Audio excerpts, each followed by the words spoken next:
ही देना, झूठे ही भोजन, झूठ चबेना, क्या बचेगा तुम्हारे पास? दूसरा मौन, मौन से बढ़कर कोई तपस्या नहीं। वाणी के वेग को रोकिए, मौन रहना सीखिए। आवश्यक है तो बोलिए, नहीं चल दिए, हमें क्या मतलब है।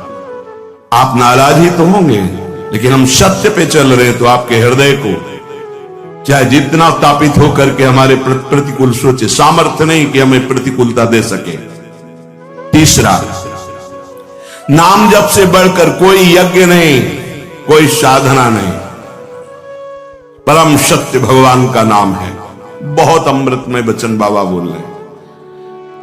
सत्य बोलना, मौन रहना सबसे बड़ी तपस्या, और नाम जप परायण, इससे बढ़कर कोई यज्ञ नहीं, कोई साधना नहीं। यज्ञानाम जप यज्ञोस्मि, भगवान बोले। चौथा, विचार से बढ़कर कोई ज्ञान नहीं। एक भी कदम रखो विचार पूर्वक, किससे मिलना है, क्या पाना है, कैसे चलना है, विचार पूर्वक। पशु बिना विचारे जे करें ते पाछे पछताएं, काम बिगाड़ो आपनो जग में होत हंसाए। विचार पूर्वक हर कार्य कीजिए। विचार ही नहीं, क्रिया कुछ हो रही, विचार कुछ हो रहा है, ऐसे नहीं। हर काम, और जिधर कदम बढ़ा दो फिर लौटाना नहीं। ये नहीं आज ऐसे, कल वैसे, परसों ऐसे नहीं। एक पद्धति से चलो, विचार पूर्वक चलो। कदम रख दिया तो बिल्कुल परिपक्व कदम रखा, 4 दिन बाद उसको फिर पीछे हटा के फिर ऐसा नहीं। बार बार नहीं बदलना, बार बार हमें को साधन नहीं बदलना, बार बार स्थान परिवर्तन नहीं करना, बार बार साध को नहीं बदलना, बार बार गुरु को नहीं बदलना। बहुत जल्दी सिद्धावस्था आ जाए, जो हमारा आसन है उस आसन पे वही परिपक्व अवस्था आ जाएगी, भजन के परमाणु आ जाएंगे। बहुत सावधानी, विचार पूर्वक आपका खान पान, व्यवहार, चलना उठना, बैठना, बोलना सब विचार पूर्वक, विचार रहित नहीं होना चाहिए। पांचवा, भोग और जन समुदाय। जैसे सर्प के संग से आप डर रहे हैं, ऐसे डरना चाहिए उपासक को। संग को भुजंग के समान समझे। किसी से भी बात करो, अगर उसका कल्याण करने की भावना नहीं तो बेमतलब तर्क विवाद, तो लगता है अपने आनंद को छोड़कर क्यों बात करें। प्रभु ने सेवा दी है, इसलिए यह बात करने का समय नहीं रह गया। कोई बिरला पिपासु आता, नहीं तो सब ज्ञानी, सब चतुर, सब भगवत प्राप्त ऐसे ही प्राय मिलते। साधक तो बहुत भाग्य से मिलते हैं। कोई बिरला साधक आता है तब हृदय प्रसन्न होता है कि सच्चे मार्ग से चलना चाहता है। नहीं, अहम की ऐसी बरसात हो रही है, कुछ नहीं। जब उनको तो वो कुछ नहीं है, न ज्ञान है, न भक्ति है, न अष्टांग योग है, कुछ नहीं। अहम, बचो। प्रार्थना है, अपने लोगों को सेवा मिली तो ठाकुर जी जाने। संग से भुजंग के समान डरो। किसी से बात करने से डरो, किसी से मिलने से डरो, किसी से मित्रता से डरो। एकांत सेवन अमृत, समाज सेवन मृत्यु। जब तक भगवत साक्षात्कार न हो जाए, उपासक को इस बात से बहुत डरना चाहिए। नेत्र झुके हुए, वाणी मौन, अपने लक्ष्य पर दृष्टि, भगवत साक्षात्कार। आप चाहे जैसे नचवाओ, आपकी इच्छा की बात है। क्योंकि भुने हुए चने को चाहे जितना खाद पानी लगा दो, उसमें अंकुरण नहीं होने वाला। भुना हुआ चने के समान जब मन हो जाए, वो तब भगवान जो सेवा देते हैं वो बात अलग है। उपासक को बिल्कुल सावधान रहना। इस बात पे हमारी बहुत ध्यान दीजिए, नहीं बहुत पश्चाताप होगा, बहुत जलन होगी, बहुत हानि हो जाएगी। यहां किसी से किसी भी प्रकार का धार्मिक, भागवतिक, प्रापंचिक कोई संग न किया जाए। हमारी बात मान लेना। चाहे स्त्री शरीर हो, चाहे पुरुष शरीर हो, हमारी प्रार्थना मान लेना। ये हृदय की बात कह रहा हूं। जब तक भगवत साक्षात्कार ना हो तो व्यवहारिक तो जाने दो, परमार्थिक और धार्मिक संबंध भी हमें स्वीकार नहीं करना। क्योंकि किसी भी तरह से हमारी वृत्ति चुरा न ली जाए, हमारी वृत्ति केवल हमारे आराध्य देव में रहे, बस।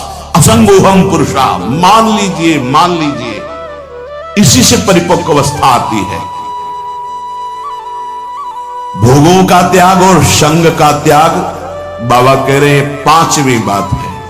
सत्य, मौन, जप परायण, विचार पूर्वक हर कर्तव्य कर्म, और भोगों का और जन समुदाय के संग का त्याग। जब तक भगवत साक्षात्कार न हो जाए तब तक ऐसा साधक को बहुत सावधान रहना है। बिल्कुल हमारी प्रार्थना मान लेना, कभी भी किसी भी तरह से जो स्त्री शरीर है पुरुष शरीर से मित्रता न होने पावे। जो पुरुष शरीर है कभी स्त्री शरीर से मित्रता न होने पावे, असत मार्ग की वृत्ति वाली। किसी भी तरह से हमारी ये बात मान लेना, इसलिए कह रहा हूं कि नहीं तो जीवन भर पछताना पड़ेगा, जलना पड़ेगा, और कोई सहयोगी आपका नहीं है। 50 साल आप ब्रह्मचर्य से रहकर भजन किए, 5 मिनट आपसे चूक हो गई, पूरा विश्व आपको बख्शेगा नहीं, ध्यान रखना। कोई ये नहीं देखेगा कि ये व्यक्ति 50 साल से जल रहा था और सतमार्ग की चढ़ाई पर चढ़ रहा था, चूक हो गई, कोई नहीं बर्दाश्त करेगा। मेरी बात मान लेना, ये तुम्हारे जीवन के लिए वो कवच होगा जो तुम्हें कोई नहीं हरा सकता। कोई भी संबंध हो, भगवत संबंध के सिवा हमारा किसी से कोई संबंध नहीं। और भगवत संबंध में समाज की भी एक तार भाव होता है, साप सिया राम में, साब राधे श्याम में, बस। अगर हमारा कोई पर्सनल किसी से संबंध है, हमारे शब्द को याद रख लेना, पश्चाताप और पराजय के सिवा कुछ नहीं मिलेगा। इसे कागज में लिख लो, हृदय में लिख लो, जीवन भर इसको तुम अमृत के समान सेवन करना। ये हृदय की बात कह रहा हूं। असंग रहना, मन न लगे तो पड़े रहना, पर किसी को दोस्त मत बना लेना, किसी से यहां अपनापन मत कर लेना। यदि ऐसा किया तो पछताना पड़ेगा, आपकी पराजय होगी और आपको जलना पड़ेगा। दोनों बातें आप समझ लेना। असंग रहना, थोड़ी देर मन पराजित करता है, हमको जलाता है, वो जलन तो ऐसे सहजाई जाती है, लेकिन जब मन की जलन मिटाने के लिए कोई क्रिया हो जाती, कोई संबंध हो जाता है, तो जीवन भर जलना पड़ता है पश्चाताप की अग्नि में। और ये तो भूल जाना कि आपको कोई सपोर्ट देगा इस संसार में, प्रभु के सिवा कोई सपोर्ट देने वाला तुम्हारा नहीं। जो तुम्हें गुरु जी कहेंगे, जो तुम्हारी छवि को पूजेंगे, अगर कोई चूक हो गई वही तुम्हारी निंदा करेंगे, तुम्हारी छवि को नाली में फेंक देंगे। ध्यान रखना, यहां गुणों की पूजा होती है। अगर तुम्हारे गुणों में हीनता आ गई तो कोई पूजा करने वाला नहीं। ये मत सोचना कि मेरा वो पूजक उपासक है, ये कह रहा है मैं आपको प्राण समर्पित किए, प्राण ले लेगा तुम्हारे। शब्द याद कर लो, तुम्हारे प्राण ले लेगा प्राण समर्पण करने वाली बात कहने वाला। यदि धर्म से चूक गए, यदि अपने नियम से चूक गए, कभी प्रभावित मत होना किसी की मीठी बातों में, किसी की मीठी मुस्कुराहट में, किसी के मीठे अपनेपन में। ये हृदय से बोल रहा हूं, इसे स्वीकार कर लेना। अगर सतमार्ग में शूरवीर बनकर अंतिम समय तक निष्कलंक रहना है तो किसी से भी मित्रता नहीं करनी, किसी से भी। असंग श्यामा श्याम के सिवा ना काहू सो बोलिबो, ना कोई व्यवहार, अपनी कुंवर किशोरी को जियत निहार निहार। ये बैठा लीजिए,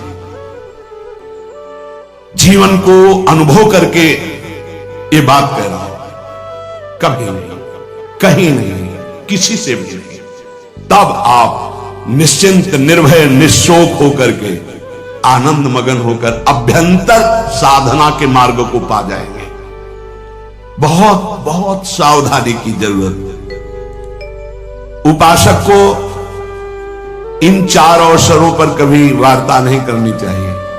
पहला, जब आप दाह संस्कार के लिए किसी के साथ जा रहे हो, दाह संस्कार हो रहा हो, उस समय सिर्फ भगवत चर्चा, सिर्फ भगवत नाम कीर्तन, इसके अलावा कोई चर्चा नहीं होनी चाहिए। बाबा का चाहे गृहस्थ हो चाहे विरक्त, शौच के समय, लघु शंका के समय, मौन।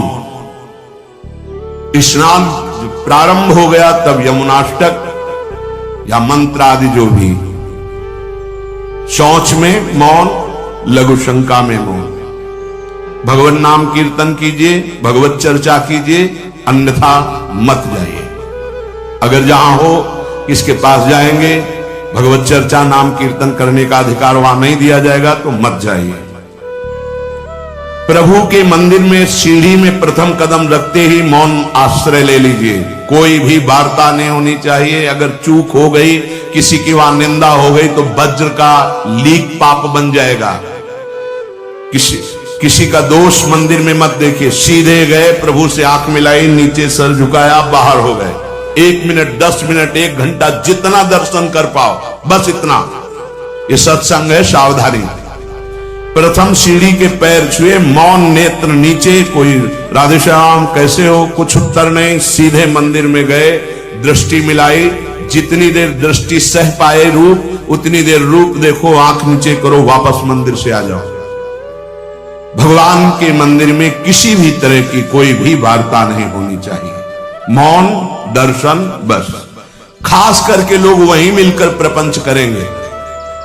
आओ, पीछे खड़े कर लिया और बातें शुरू कर दी। ऐसे विघ्नकारिक लोगों से बचिए, वो विघ्न है। अरे बड़े भाग्य से प्रभु के सामने हमें खड़े होने को मिला है। तुम्हें प्रपंच यही पूछना है, कौन हो, कैसे हो, क्या है, कुछ नहीं। उपासक सावधान, कहीं भी दर्शन के लिए जाए तो सबसे पहले ऐसे लोगों से अपना पिंड छुड़ाए जो प्रणाम नमस्कार बातचीत बिल्कुल नहीं। सीधे गए, आंख मिलाई, आंख नीचे की, वापस हुए, बस। रास्ते में बोलना ही नहीं। इसीलिए करे एक भी व्यक्ति से अपनापन नहीं होना चाहिए। किसी भी संत के पास जाए, मौन का आश्रय ले ले, उसे बोले, उनकी चेष्टाएं देखे, उनके अनुभव सुने, उनकी बात सुने। आप संसार से आए हो, बड़े भाग्यशाली हो, संत समागम मिला। अगर कोई बात पूछनी है तो अपने परम कल्याण की बात पूछे, अपनी योग्यता दिखाने की ना कोशिश करे। थोड़ा संतों के चरणों में निराभिमान होकर बैठो तो तुम्हें पता चलेगा। अरे ऐसे ऐसे भगवत प्राप्त महात्मा हुए हैं, उनकी वाणियों का स्वाध्याय करो तो तुम्हारा अहंकार मिट्टी में मिल जाएगा। ये अहंकार, तुम 4 शब्द लिख दिए तुकबंदी लिख करके तो अपने को तुम ज्ञानी समझने लगे। बहुत सावधान। इतने बड़े पर्चे आते हैं, किस बात के? जानने के नहीं, कि हमको बताना है कि हम, ये भैया हमारे गुरुजी हैं हमारे बताने के लिए, और हमें जो जानना है वो हमारी प्रिया, जो हमारे गुरुजी समर्थ है। आपको जो जानना हो, वास्तविक परमार्थ में चलना हो तो यहां बैठना। अगर समय नष्ट करने आए तो जिंदगी में दोबारा आपको चांस नहीं देंगे। श्री जी ध्यान रखना, श्रीधाम वृंदावन है, प्रिया जी की कृपा से आए हो साधु समागम में तो लाभ ले लो। किसी भी महात्मा के पास जाए तो वाणी को शासन में रखे, बहुत सावधान, उनकी सुनो। तुम्हें तो जो आता है वो आता ही है, उनसे ले। आप कृपा लेने आए, उनसे ज्ञान ले, उनसे आचरण सीखो। उनके वो ना बोले बैठे हैं तो बैठने मात्र से उनका प्रभाव हमारे हृदय को पावन करेगा। पूज्यपाद महाराज जी कह रहे हैं, आज हमारे परमार्थ में साधक की उन्नति क्यों नहीं हो रही? दिनों दिन अवनति होती जा रही है। क्या कारण है बाबा? ये पूज्य स्वामी श्री अखंडानंद जी महाराज प्रश्न करता है, उत्तर देने वाले पूज्य बाबा शिवड़िया बाबा जी महाराज कह रहे हैं, भैया किसी भी जीव का कल्याण होता है भय से। जिसको ईश्वर और गुरु का भय रहता है उसका निश्चित कल्याण हो जाता है। जिसको गुरुदेव से भय हो, समझो ईश्वर की अत्यंत कृपा उसके ऊपर है।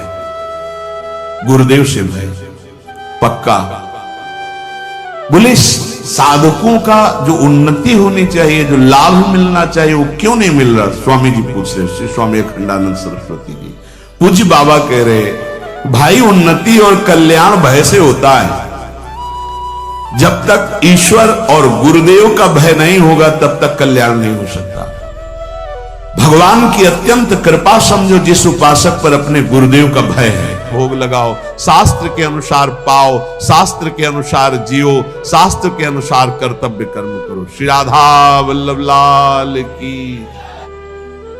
पूज्य संत महापुरुषों के वचनों से ही हम ये जान पाते कि हमारे जीवन का परम कर्तव्य क्या है।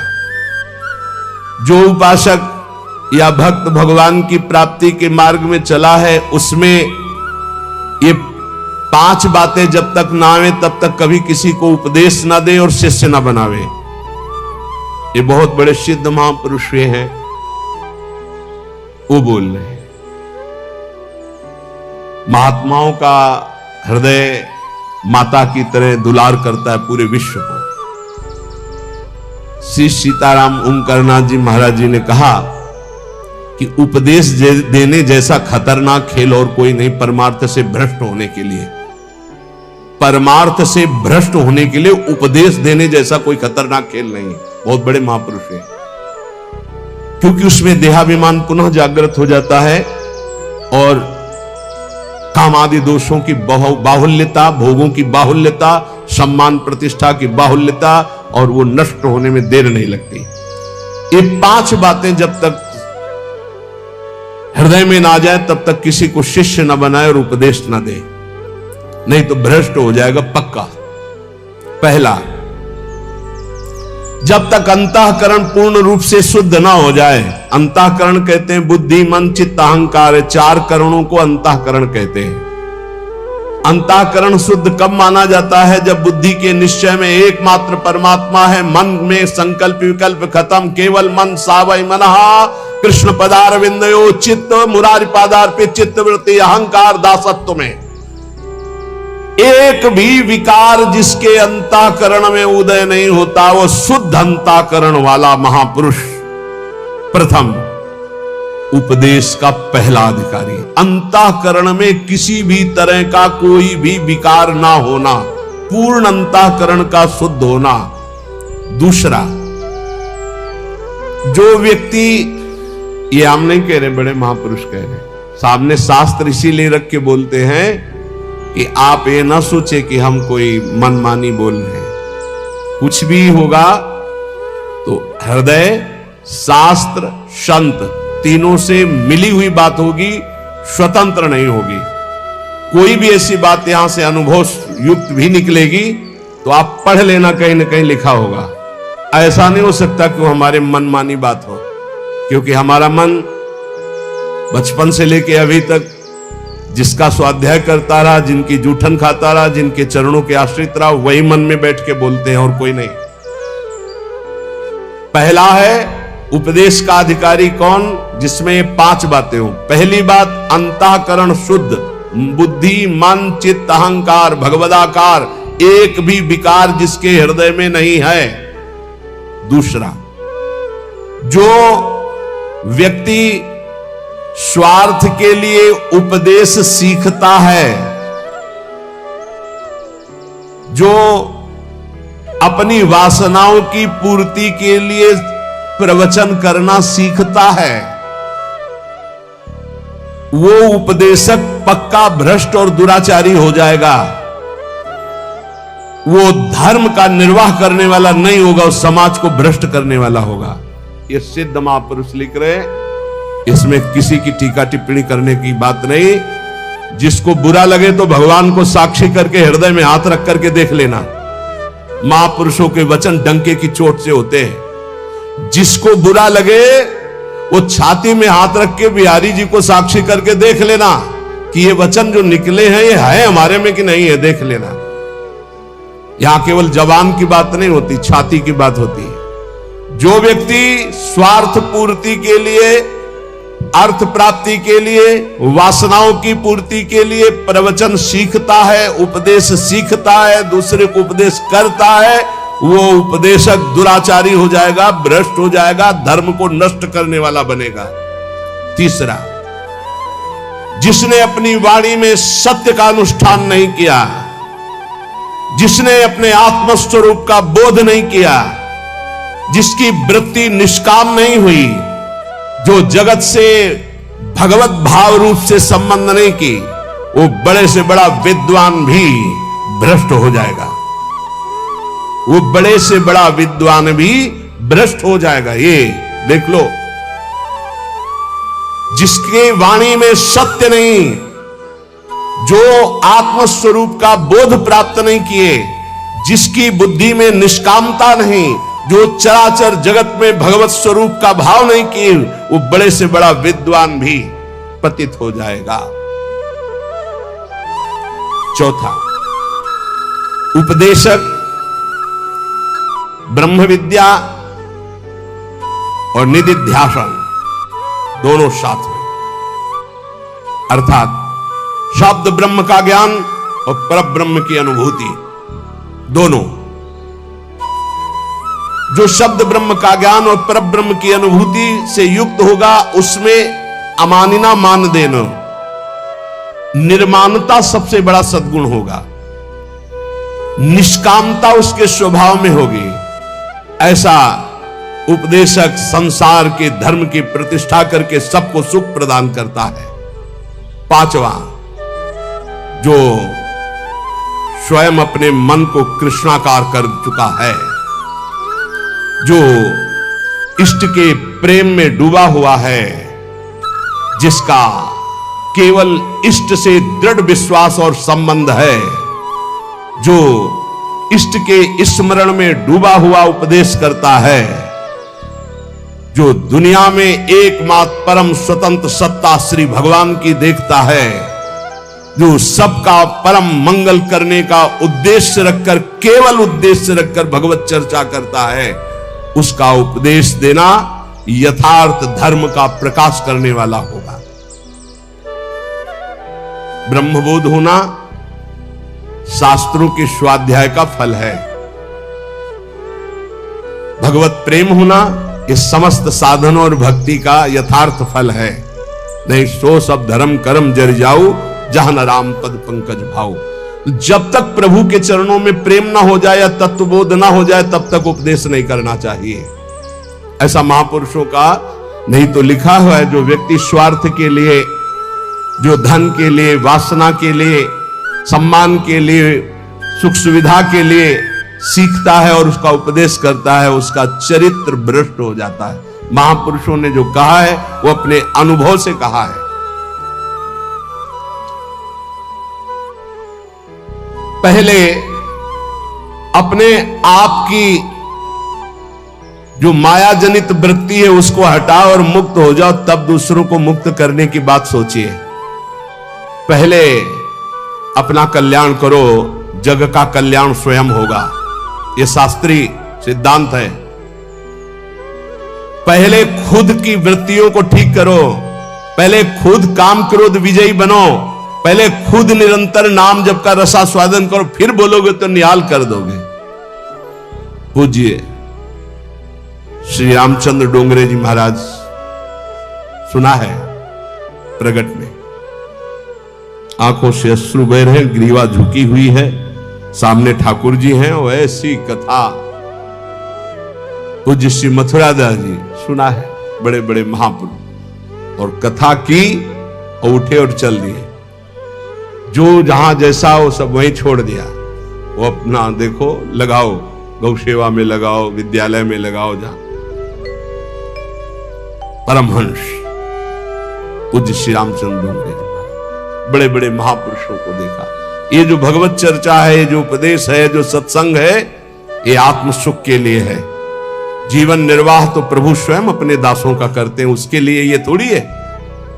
ये भगवत मार्ग बेचने वाला थोड़ी है कि हमारे जीवन का निर्वाह तो योगक्षेमम वाहम्यम श्री हरि करेंगे।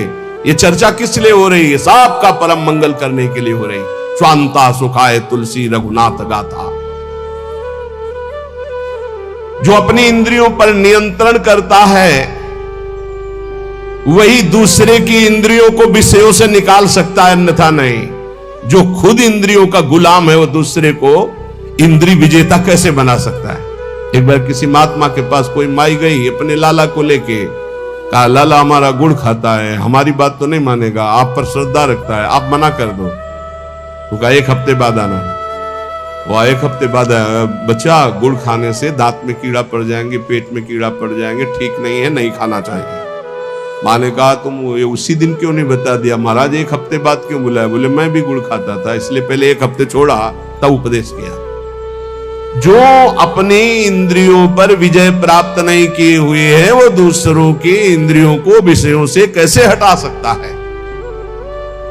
धर्म का मार्ग बड़ा सूक्ष्म है, ये अनुभव के द्वारा ही समझ में आता है, शब्द पढ़ने से नहीं आता है। जो धर्म की सूक्ष्मता को जानता है वही धर्म का उपदेश करके सबके हृदय में धर्म को जागृत करता है। सबके हृदय में धर्म, उसको जागृत करना है।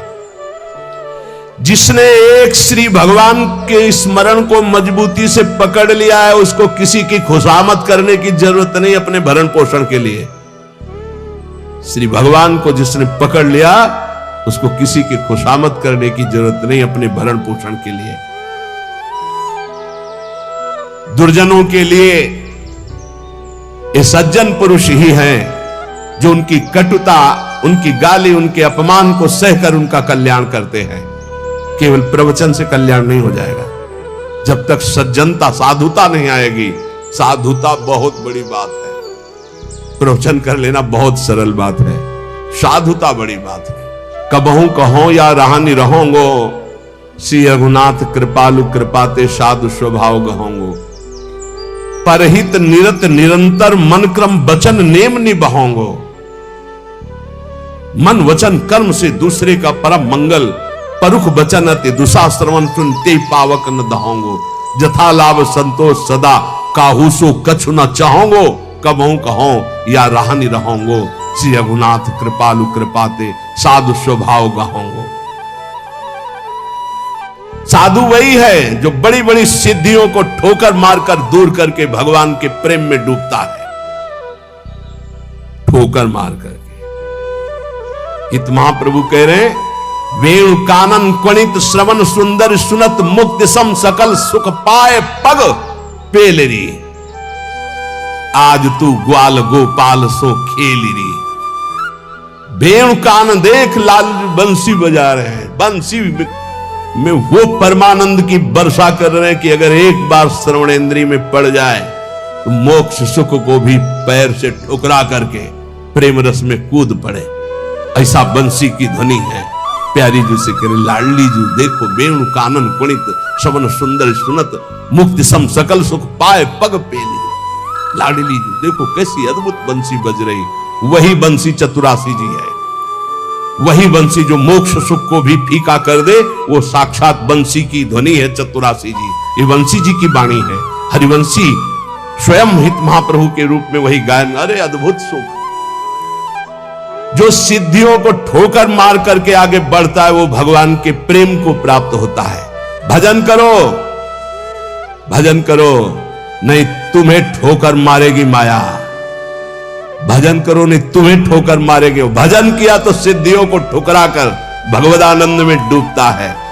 तू परम स्वतंत्र स्वाधीन भगवान का दिव्य अंश है, किसी की पराधीनता की जरूरत नहीं। पर यह स्थिति तभी आएगी जब भजन करोगे। भजन परमार्थ का मार्ग व्यवहार से होकर ही गुजरता है। इसलिए जिसका व्यवहार परमार्थ में होता है वही सिद्ध साधु होता है। व्यवहार भी परमार्थ में होना चाहिए। व्यवहार अमर्यादित हुआ, धर्म विरुद्ध हुआ तो पाखंड है, साधुता नहीं।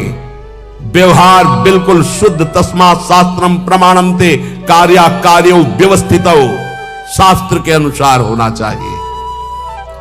भगवान व्यापक है, सबके हृदय में है, तुम्हारे हृदय में भी है, पास में भी है, बहुत दूर भी है, अंदर भी है, बाहर भी है। तो पाखंड किससे करोगे? छुपाव किससे करोगे? दुर्व्यवहार किससे करोगे? जो ये जानता है वही साधु है। जो स्वयं नहीं कर सका उसको कभी उपदेश देने का अधिकार नहीं है। अपनी दिनचर्या ऐसी बनाओ जो गुरु प्रदत्त अनंत शक्ति प्रदान करने वाली अखंडानंद में स्थित करती है दिनचर्या। ऐसा कभी मत करो जो गुरु प्रदत्त दिनचर्या है उसका खंडन हो जाए तो दुख तुम्हें घेर लेगा, निश्चित समझना। ये बहुत बड़े महापुरुषों की वाणी है। अपनी दिनचर्या गुरु प्रदत्त ऐसी बनाओ जिससे अनंत शक्ति और अखंडानंद की प्राप्ति होती, दिनचर्या से ही होती है। ऐसा कभी मत दिनचर्या का खंडन करो जो तुम्हारी शक्ति को छीन करके तुम्हें दुख में फंसा दे। ऐसी दिनचर्या विजयी होनी चाहिए कि आपके पास समय ही नहीं है। आपके पास अपनी दिनचर्या से बड़ा सौभाग्य है अपने साधकों को कि 1 मिनट के लिए समय नहीं। अगर कभी कहीं ऐसा तो 1 मिनट निकालना मुश्किल है। अपनी दिनचर्या ऐसी बना दी है गुरु जी ने, श्री जी ने। किसी भी परिस्थिति में तुम्हारे मन में कमजोरी नहीं आनी चाहिए। चाहे जैसी परिस्थिति, तुम्हें याद होना चाहिए ये इष्ट के द्वारा पास करके भेजी हुई परिस्थिति। मैं डगमगाऊं क्यों, मैं भयभीत क्यों हूं?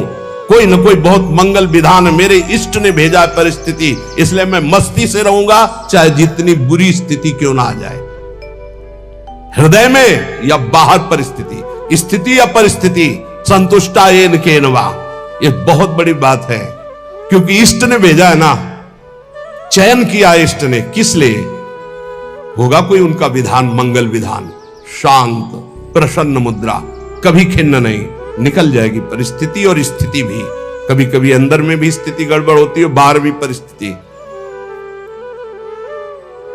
इन्हीं के वचन अभी सुनाए थे पीछे। पापियों का ऐश्वर्य बढ़ता है। प्रश्नकर्ता को सुन ले ध्यान से। ज्यादातर प्रश्न करते हैं कि धर्म में चलने वाले को बड़े धक्के मिलते हैं, पाप करने वाले बड़े मौज से होते हैं। पापियों का ऐश्वर्य बढ़ता है, स्वीकार करते हैं। क्यों? क्योंकि उनके पुण्यों का नाश किया जा रहा है। तुम धर्म के फल में संदेह मत करना। ये पापियों का जो ऐश्वर्य बढ़ रहा है, इनको जैसे फांसी की सजा देने वाले को अंतिम इच्छा पूरी की जाती है, ऐसे सर्वनाश का खेल इनका शुरू होने वाला है। इसलिए इनके पुण्यों को फटाफट भुगाया जा रहा है। भोग ले। हम तो अपनी भाषा में कहते थे एकांतिक में कि गए जैसे 4 आदमी 2 हाथ पकड़ के 2 पैर पकड़ के ले जा रहे। अभी जो आपके जितने दिन बचे हैं मनुष्य जीवन के, ये प्राय प्रश्न बना रहता है, मुझसे पाप हो गए, क्या क्षमा कर देंगे भगवान? तो ध्यान से सुनिए।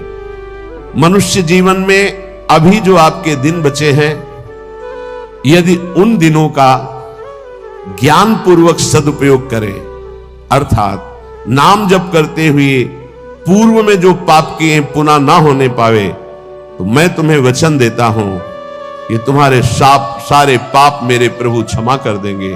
तुम्हें कोई भी पाप का दंड नहीं भोगना पड़ेगा। जितनी श्वासें अब बची हैं, जितना जीवन बचा है, अब ज्ञान पूर्वक व्यतीत कीजिए।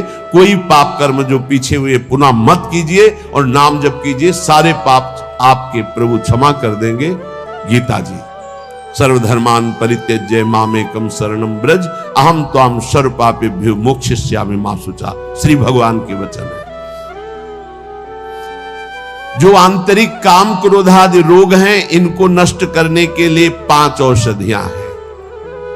जैसे पेट खराब हो जाए तो पंचसकार चूर्ण की आवश्यकता होती है, ऐसे ही हमारा विचार खराब हो गया है, दिमाग खराब हो गया है। सत्य वस्तु को भूलकर असत्य में रमण करना पागलों का कार्य है। वो सत्य मार्ग के पथिकों को पागल समझते हैं और सत्य मार्ग के पथिक उनको समझ रहे हैं कि इतना कीमती जीवन तुम व्यर्थ में नष्ट कर रहे हो। और वो समझ रहे हैं मानव जीवन को एक कैसे बर्बाद कर रहे हैं, ना कोई भोग भोग रहे हैं, ना कोई धन संचय कर रहे हैं, इनका जीवन ही बर्बाद हो रहा है। वो नहीं समझ पाते। ये 5 हैं जो तुम्हारे आंतरिक भवरोग को नष्ट कर देंगे। पाप जो हो रहा है उस पाप की प्रवृत्ति का नाश कर देंगे। 5। पहला, सत्संग। सत्संग। अगर भगवान की कृपा हुई है तभी सत्संग प्राप्त होता है। प्रथम भगति संतन कर संगा, दूसरे रति मम कथा प्रसंगा। सबसे पहली कृपा भगवान की होती है कि सत्संग प्राप्त होता है। अहो भाग्य रोज सत्संग प्राप्त हो। अहो भाग्य। जिस दिन होता कि आज पूज्य श्री मथुरादास जी कथा करने नहीं आएंगे, उनका स्वास्थ्य खराब है, या आज उनकी निर्जला एकादशी है, उस दिन ऐसा लगता है जैसे वज्रपात हो गया हो कि आज महापुरुषों के चरित्र सुनने को नहीं मिलेंगे। जो महापुरुषों से सत्संग प्राप्त, वो फिर और जैसे रबड़ी पाने के बाद गुड़ का सीरा चाटने की इच्छा नहीं होगी। यद्यपि वो भी मीठा होता है, वो भी पवित्र गन्ने के रस से बनता है, पर नहीं, जो रसमलाई पा चुके हैं ना, उनको फिर गुड़ का स्वाद नहीं आएगा। ऐसे ही जो सच्चिदानंद में डूबे हुए महापुरुषों के वचनों को श्रवणेंद्रिय से पान कर लिए ना, फिर वो केवल शाब्दिक प्रवचन में उसका श्रवणेंद्रिय स्वाद नहीं ले पाएगी। उसको चाहिए अनुभवी, क्योंकि उतने गरु वचन सुन लिए तो अब फिर और नहीं। अगर भगवत प्राप्त महापुरुष का सत्संग सुन लिया तो इन कानों की इतनी गरु स्थिति हो जाएगी कि वो हल्का शब्द सुन ही नहीं सकते, वो खुद अपने आप उनको लगे बंद कर रहा है। वो कान इतने बड़े व्यसनी हो चुके हैं भगवदानंद के कि बिना भगवदानंद प्राप्त हुए महापुरुष के वचन उसे अच्छे ही नहीं लगेंगे। जब द्रवे दीन दयालु राघव तो साधु संगति पाइए। पहला है आंतरिक रोगों के नाश करने का उपाय सत्संग। जिसे सत्संग मिल गया, बड़ी भारी विजय प्राप्त करने का अवसर मिल गया। रोज सत्संग में असत विकारों के प्रति हे भाव और भगवान की प्राप्ति के लिए उत्साह पैदा होता है, रोज जो सत्संग सुनते हैं। दूसरा, पहला सत्संग, दूसरा स्वाध्याय। जो हमारे आचार्य की वाणी है, जो गुरुदेव ने आदेश किया, जिन ग्रंथों का स्वाध्याय करने के लिए उन्हीं ग्रंथों का स्वाध्याय करना चाहिए। स्वाध्याय का मतलब नहीं कि कुछ भी स्वाध्याय करो, नहीं, गुरुदेव के अनुसार शास्त्र स्वाध्याय करना चाहिए, जो गुरुदेव आदेश कर रहे हैं। जो आचार्य वाणी है, जो हमारी उपासना में हमको पुष्ट कर सकते हैं, वही स्वाध्याय करना चाहिए। तीसरा है आहार, स्वल्पाहार। सत्संग, स्वाध्याय, स्वल्पाहार। आहार का बहुत बड़ा रोल है जीवन के उत्थान में। भगवान शंकराचार्य जी ने भी साधन पंचक लिखा है, उसके एक एक शब्द का आगे श्लोक तो बहुत बड़े। वेदो नित्यम अधीयताम संगा सत्सु विधीयताम महावाक्यार्थस्य विचारिताम क्षुद्ध व्याधि चिकित्सताम एकांते सुखमास्यताम। 5 बातें, इन्हीं का विस्तार वर्णन किया। वेदो नित्य मधीयताम, नित्य शास्त्रों का स्वाध्याय होना चाहिए। संगा सत्सु विधीयताम, भगवत प्राप्त महापुरुषों का संग होना चाहिए। महावाक्यार्थस्य विचारिताम, उनके द्वारा जो बोले गए वचन हैं उनको विचार करके चिंतन के द्वारा अपनी स्थिति बनानी चाहिए। चौथा आपने आप कहा, जो इसमें तीसरे में स्वल्पाहार है, उसमें कहा क्षुद्ध व्याधि चिकित्सताम, क्षुधा रूपी व्याधि की चिकित्सा करे। भिक्षान्नम औषधम, जैसे व्याधि की औषधि के द्वारा, तो क्षुधा रूपी व्याधि की भिक्षान्न के द्वारा विरक्त और धर्म के द्वारा कमाए हुए अन्न से ग्रस्त, वो भी स्वल्पाहारम, भूख से कम।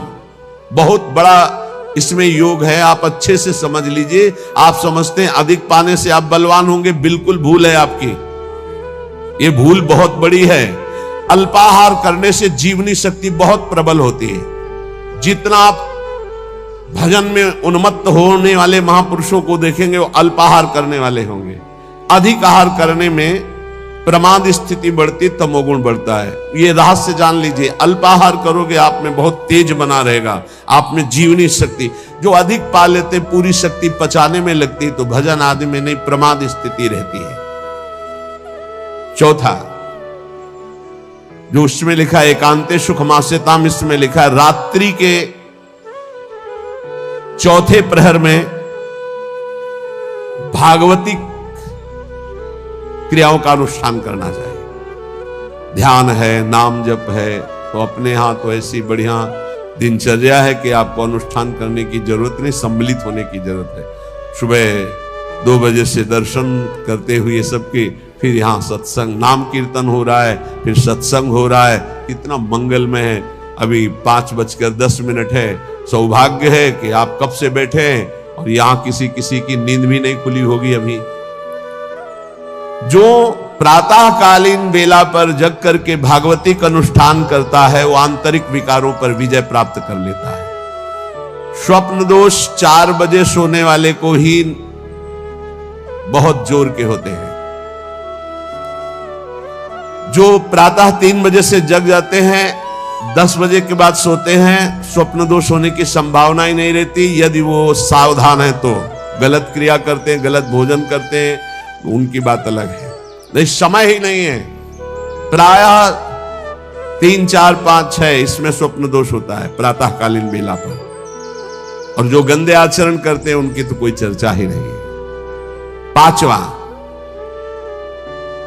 जो कुछ साधन भजन करे एकांत चिंतन आंतरिक, उसका चिंतन पूर्वक करे, एकाग्रता पूर्वक करे, सारी शक्ति लगा करके, बटोर करके नाम जप करे तो नाम में, मंत्र जप कर रहे तो मंत्र में, सत्संग सुन रहे तो सत्संग के वाक्यों में।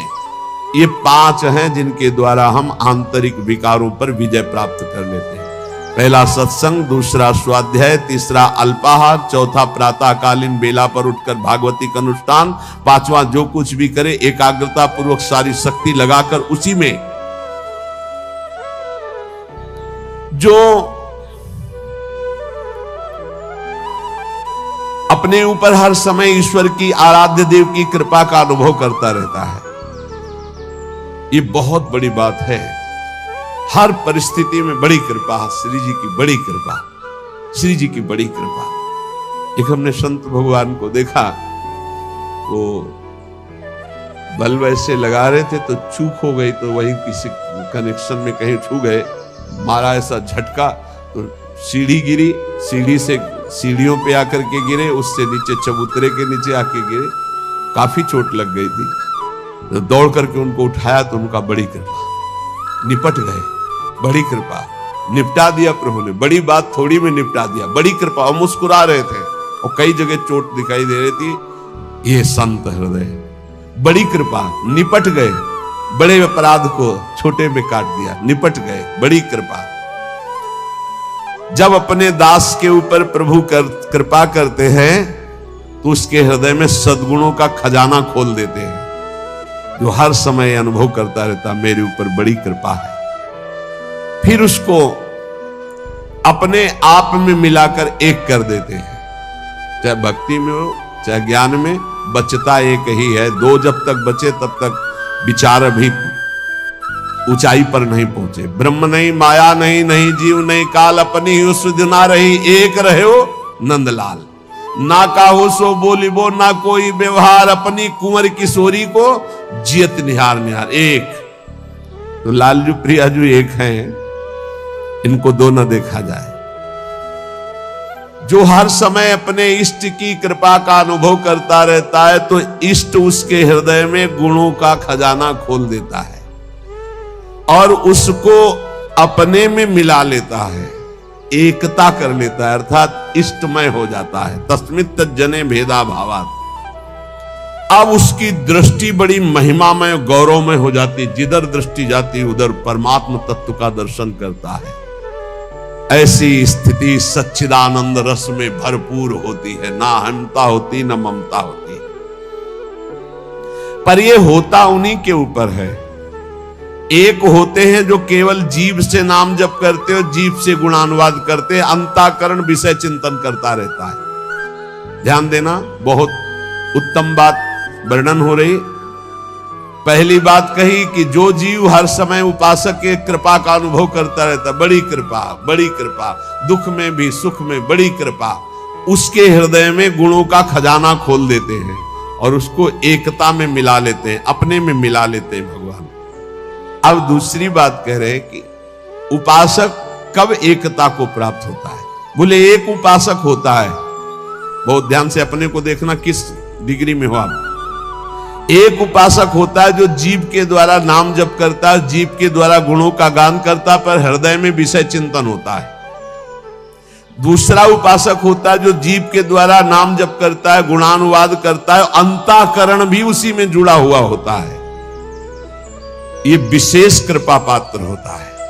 और तीसरा उपासक होता है जो जीव से नाम जप करता है, गुणानुवाद करता है, हृदय से जुड़ा रहता है और स्वयं लीला में डूबा रहता है, जो गाया जो चिंतन किया उसी में डूबा है।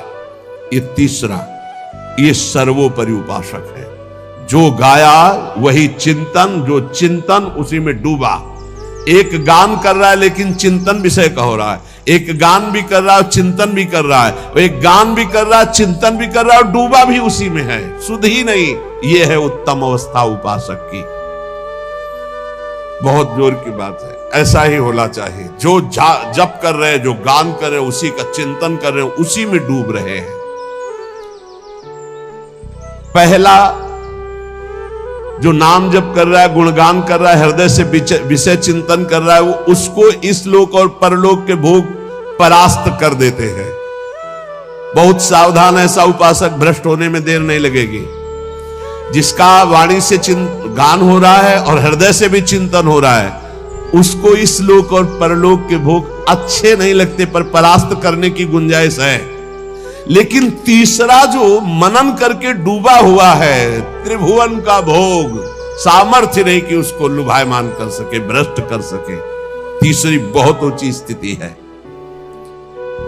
जो गृहस्थी में रह करके अपने परिवार से हंसता है, बोलता है, व्यवहार करता है, खाता पीता चलता उठता बैठता है, पर ऐसे जैसे विदेश में आए हुए मेहमान। गृहस्थी में कैसे भगवत प्राप्त?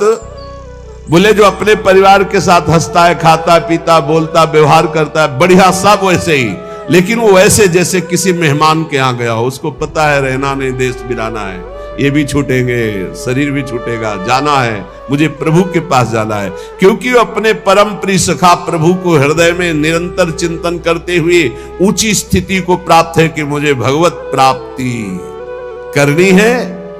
ये सब केवल एक व्यवहार मात्र है। वो उस स्थिति में परिवार में रहता हुआ, संसार में रहता हुआ शायद ही कोई समझ पावे कि कितनी ऊंची कोटि का महात्मा है वो। गृहस्थ में रहते हुए, जो अपने परिवार में रहते हुए प्रेम व्यवहार करते हुए, कमाते खाते हुए, हर समय भगवत स्मरण करते हुए ऐसे रहता है जैसे किसी मेहमान के यहाँ कि मुझे तो जाना है, नए घर मेरा, मकान मेरा, में नई वस्तु मेरी, नाथ सकल संपदा तुम्हारी, मैं सेवक समेत सुत नारी, मुझे तो आप चाहिए।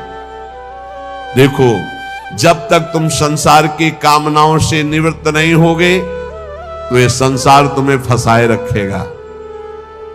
तुम्हारा सारा साधन भजन जो परलोक प्रदान करने वाला है, ये संसार नष्ट कर देगा। संसार की कामनाओं की जब तक निवृत्ति नहीं होती तब तक संसार फंसाए रखता है, और ये जितना साधन भजन बनता है सब खा जाता है संसार। तुम कहलाओगे भगत, लेकिन तुच्छ विषयों में अपने भजन को बेचने वाले भगत नहीं कहलाते।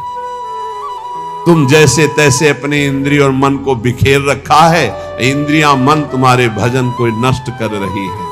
अत्यंत तुच्छ असत जड़ दुख रूप भोगों में वो मूर्ख अपने भजन को छीन कर देता है, भजन को बर्बाद कर देता है। इसलिए इस संसार की लौकिक वस्तुओं को जो तुम्हें प्राप्त है भगवद अर्पित करके प्रसाद रूप भोगो, और निर्मल परमानंद की प्राप्ति के लिए कोई इच्छा मत करो, अपने भजन को बचा के रखो। ये पदार्थ आदि तो भगवान अपने आप तुम्हारी व्यवस्था करेंगे, तुम भजन से भगवान की प्राप्ति की चाह करो। जो इस बात को स्वीकार कर लेते हैं उनके अंदर एक नई कामना जागृत होती कि कुछ लोग तो ये जान जाएं कि मैं भजन करता हूं, ये बहुत जोर की इच्छा होती है। हमें और कुछ भोग नहीं चाहिए, इतना तो है कि लोग ये हमारा सम्मान कह के करें कि बड़ा भजनानंदी है, बड़ा त्यागी है, बहुत अच्छा है, गृहस्थी में रहते हुए महात्मा है या विरक्ति होते हुए कितना बढ़िया महात्मा है, ये कान सुनने के लिए लालायित रहते हैं। लोग मेरी योग्यता को जाने कि मैं कितना अच्छा हूं, ऐसी इच्छा जो करता है तो इच्छा करते ही वो परम पद का अधिकार खो देता है।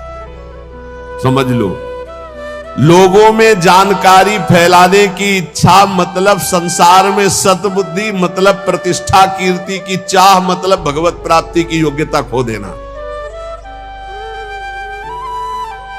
ये तीन बातें बड़ी दुर्लभ हैं।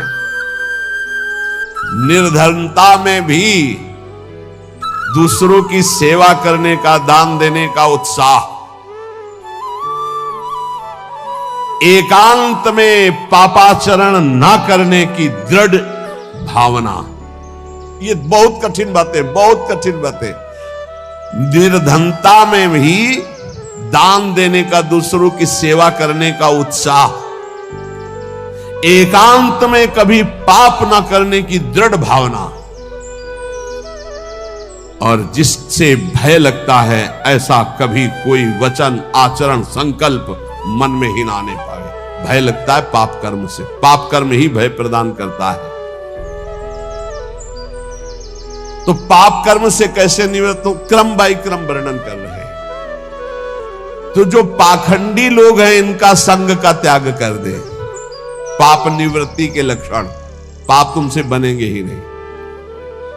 पाखंडी लोगों से दूर रहना, खुली बात कह रहे हैं। महापुरुषों के वचन हो, किसी से कोई लेना देना नहीं रहता, इसलिए मस्ती से बोलते हैं। पाखंड कहते हैं पाप के खंड को। पाप जो ऊपर से सदाचरण का वेश धारण किए हुए हैं और अंदर से पापाचरण करते हैं। बहुत ही लुभावना पाखंड होता है। लुभावना आप देख के समझ ही नहीं सकते। हमारी योग्यता ऐसी नहीं हो, हम अपनी योग्यता दिखाते हैं तो पाखंड एकदम भी कहा जाता है। इससे पाप की प्रवृत्ति होती है। पाखंड से बचे और पाखंडी लोगों से बचे, खुली बातें हैं। जो असत्य में भोग सुख प्राप्त करना चाहता है वो पाप किए बिना रह नहीं सकता। ऐसे पाप का आचरण करने वालों का संग बिल्कुल नहीं करना चाहिए।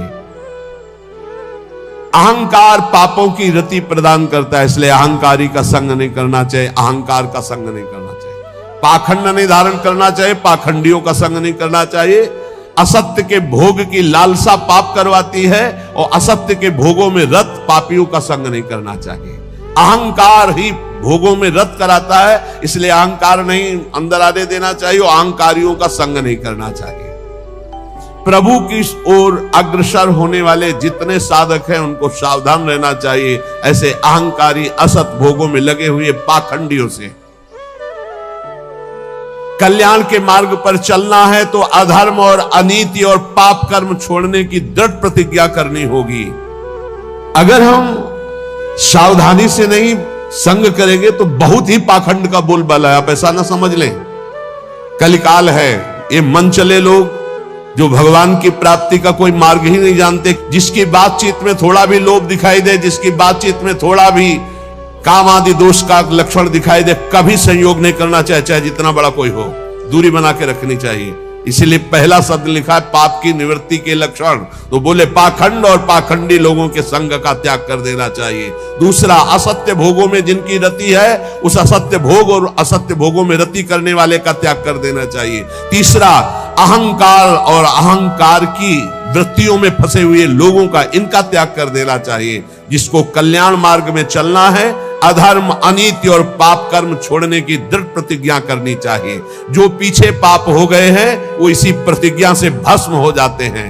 कभी भी ये नकारात्मक भाव रखने वालों का संग करने वाला सकारात्मक भाव में आगे नहीं बढ़ सकता है, इसलिए बहुत सावधान रहना चाहिए। जो सांसारिक मान बढ़ाई कीर्ति परिस्थिति वस्तु रुपया आश्रम इनकी प्राप्ति की चाह रखता है वो कभी भगवान की प्राप्ति की चाह करने वाला हो ही नहीं सकता है। जो त्याग की हुई वस्तुओं का पुनः भोग करता है वो श्वान के समान होता है, वो साधु नहीं होता है। श्वान समझते, सम्मान शब्द सूचक श्वान है, ये उसको कुत्ता कहते हैं। बमन को कौन खाता है? कुत्ता। तो रमा बिलास राम अनुरागी तजत बमन जिम जन बड़ भागी। बमन के समान भगवान के भक्त संपूर्ण भोगों का त्याग कर देते, तो वमन के समान त्यागे हुए भोगों को पाने वाला स्वान कहा जाता है। भक्त भगवत प्रसाद पाता है और जीवन को भगवत प्रसाद में करता है। यहां खुली महापुरुषों की बातें, कोई लगा लेश नहीं है। उपास्य प्रभु का स्मरण सेवन करना, प्रभु की प्राप्ति के लिए सारे स्वार्थों का त्याग कर देना, अंतःकरण को भगवदाकार बनाना। कोई भी जीवन में ऐसा आचरण ना हो जो संतों ने ना किया, वो कभी आचरण नहीं होना चाहिए जो संतों ने कभी नहीं किया। ये ध्यान रखना चाहिए। वेश धारण करके हमसे अगर कोई गलती है, मुझे त्याग देना चाहिए, हमें सुधारना चाहिए। आहार निद्रा, इन पर विशेष शासन करता है, चाहे गृहस्थी का साधक हो चाहे विरक्ति का। आहार निद्रा, इन पर शासन करें। वैराग्य का एक भी लक्षण कम ना होने पावे। अगर एक भी छेद हो जाए तो जैसे घड़ा भर नहीं पाता, ऐसे अंतःकरण पूर्ण दृढ़ भगवत मार्ग में नहीं लग पाएगा यदि वैराग्य का एक भी लक्षण कम हुआ। जो बात तुम्हारी गुप्त हो उसे कभी मत बोलो। अय वैरागी, अय भगवत मार्ग के पथिक, जो बात तुम्हारी गुप्त हो कभी मत बोलो।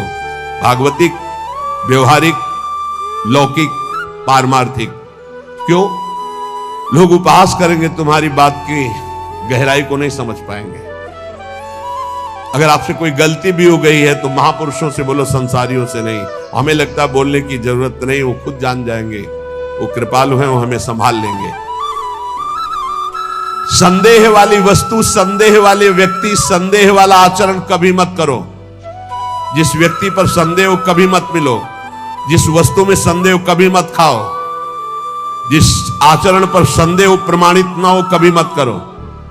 बहुत ध्यान से सुनना है, बहुत जरूरी है। हम आपके लिए भोग बना करके लाए हैं और आपकी दृष्टि में तत्काल अंदर आए, नहीं पाना चाहिए, बिल्कुल नहीं पाना, चाहे अमृत हो, हटाओ उसको, बिल्कुल नहीं पाना। ये भागवतिक संकेत होते हैं। जिस व्यक्ति के मिलने में संदेह लगे, ये हमें कम समझ में आया, कभी नहीं मिलना चाहिए। जिस वस्तु में संदेह हो जाए कभी नहीं पाना चाहिए। जिस क्रिया में संदेह हो जाए कभी नहीं करना चाहिए। भगवत मार्ग के पथिक को जो बात अपनी गुप्त हो उसे कभी प्रकाशित नहीं करना चाहिए। भविष्य की चिंता भक्त नहीं करता। अगर भविष्य की चिंता कल क्या होगा तो तुम शरणागति में कलंक हो। लाभ और हानि ये हमारे सामने कोई मान्यता नहीं रखते। इसमें हम प्रभु के विधान को देखकर प्रसन्न होते हैं। दूसरे की चर्चा कभी मत छेड़ो, दूसरे की बात मत करो। हर समय प्रसन्न रहो, ध्यानस्थ रहो। रजोगुणी तमोगुणी भोजन चाहे जितना सुंदर दिखाई दे कभी मत पाओ। रजोगुणी तमोगुणी लोग चाहे जितना सुंदर व्यवहार करें कभी सहवास मत करो, इनका दूर रहो। ये महापुरुषों के वचन है। यदि तुम्हारे पास कोई भोग सामग्री संग्रह हो गई है तो वो तुम्हारे धर्म के सेवन के लिए, दूसरों के हित के लिए, तुम्हारे भोग के लिए नहीं है। ये ओछी प्रवृत्तियों वाले पर संदेह वृत्ति रखो। गलत आचरण करने वाले, ओछा बात बोलने वाले, इन पर कभी प्रियता नहीं रखनी चाहिए। बहुत बड़ी हानि होती है, पक्का समझ ले, बहुत बड़ी हानि होती है।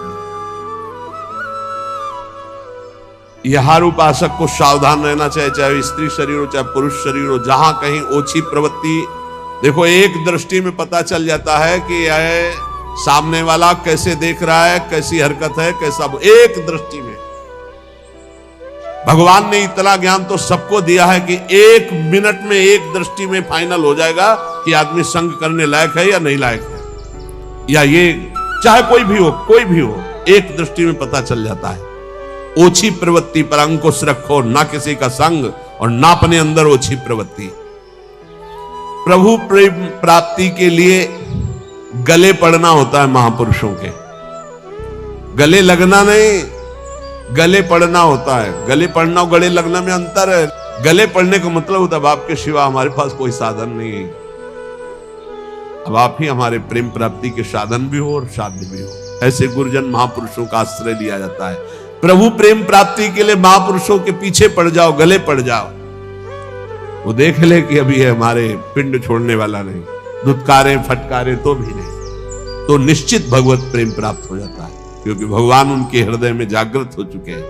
ना तुम्हारे अंदर घबराहट होनी चाहिए, ना कोई उतावलापन होना चाहिए। धैर्य, सात्विकता का अनुसरण करने वाला, भगवत दर्शन की अभिलाषा रखने वाला बड़ा गंभीर स्वभाव का होता है, बड़ा धैर्यवान होता है, जल्दी उसके धैर्य को कोई तोड़ नहीं सकता। ऐसे ही साधक को परम सिद्धावस्था की प्राप्ति होती है। जब तुम्हारे कहीं कोई पाप कर्म करने का अवसर आवे तो शर्मा जाओ, लज्जा कर लो, धिक्कार है अपने को, हटो वहां से। जब कोई गलत बोलने का अवसर आवे तो मौन, दांती पीस लो। ऐसे गलत बोलने का अवसर आवे, दांती पीस लो। जबान है ही नहीं हमारे, बोलते रहो, दांत कस के दबाए रहना, बोलना नहीं, अगर बोला तो गड़बड़ हो जाएगा। जैसे गलत करने का अवसर आवे तो मानसिक धिक्कार देना है, धिक्कार है तुझे, क्या सोच रहा है तू गलत करना चाहता है। गलत बोलने का अवसर आवे तो दांती पीस लो, ऐसे दंत, राधा राधा राधा, अंदर से बोलना नहीं, ये देखो परमार्थ के लिए, बिल्कुल ऐसे। और जब कहीं तुमसे कोई गलती पड़ जाए तो शर्माओ मत, फिर क्षमा मांग लो, राधा गलती हो गई हमसे, आगे से गलती, उसे क्षमा कहते हैं, अंदर से प्रायश्चित करना। तो जिस कार्य करने में तुम्हें लज्जा लगे वैसा कार्य मत करो, वैसे विचार मत करो। जो तीन को बस में रखता है वो साधु, नेत्र कान जीभ, जनेंद्रिय अपने आप बस में हो जाएगी। नेत्रों को बस में रखो, जबान को बस में रखो, कान को बस में रखो। तीन का बहुत बड़ा योगदान है। जबान खूब अच्छे अच्छे पदार्थ खाएगी, खूब उल्टा सीधा बोलेगी, कान उल्टा सीधा सुनेंगे, वो नेत्र उल्टा सीधा देखेंगे तो आचरण उल्टे सीधे होंगे। इनको संभालो। तीन, रसना, श्रवणेन्द्री और रसेंद्री। रसना कटो जो अन्न रटो, निरख अन्न फुटो ने, नेत्रेंद्री, और श्रवण फुटो कान। नेत्र कान जीभ, तीन को जो सुधार लेता है वो साधु हो जाता है। 100 समाधि और श्मशान, इनमें सा है। अगर समाधि को प्राप्त नहीं हुए तो 100 और श्मशान आराम से आपको मिल जाएंगे। मानव जीवन समाधि प्राप्त करने के लिए, समाधि जिसकी बुद्धि समता में युक्त होकर, बड़ा आनंद का विषय है। जैसे स्वप्न में चले गए ना आप, ऐसे लीला में चले जाओगे, बड़ा आनंद का विषय। मान लो हमारी बात, स्वप्न तो स्वप्न ही है, लीला तो फिर बहुत आनंद। बस आखिरी फल है वृंदावन का, लीला में प्रवेश हो जाना, लीला पात्र बन जाना। बहुत जल्दी लाभ मिलता है वृंदावन में। मैं कौन हूं, मेरा क्या कर्तव्य है, मैं क्यों जन्म लिया हूं, इसी की जानकारी करने के लिए रोज सत्संग हो रहा है। हम भगवान के हैं, हमारा लक्ष्य भगवत प्राप्ति, या हम भगवत स्वरूप है, हमारा लक्ष्य भगवत स्वरूप में स्थित हो जाना। बस इतनी प्रार्थना है कि कोई भी मनमानी आचरण मत करो। आप स्वतंत्र नहीं हो, आप दो जगह से परतंत्र हो। यदि शास्त्र आज्ञा और संत आज्ञा की परतंत्रता स्वीकार करोगे तो माया मुक्त हो जाओगे। यदि मनमानी आचरण करोगे तो ये माया तुम्हें परतंत्र बना के रौंद देगी। इसलिए शास्त्र के अनुसार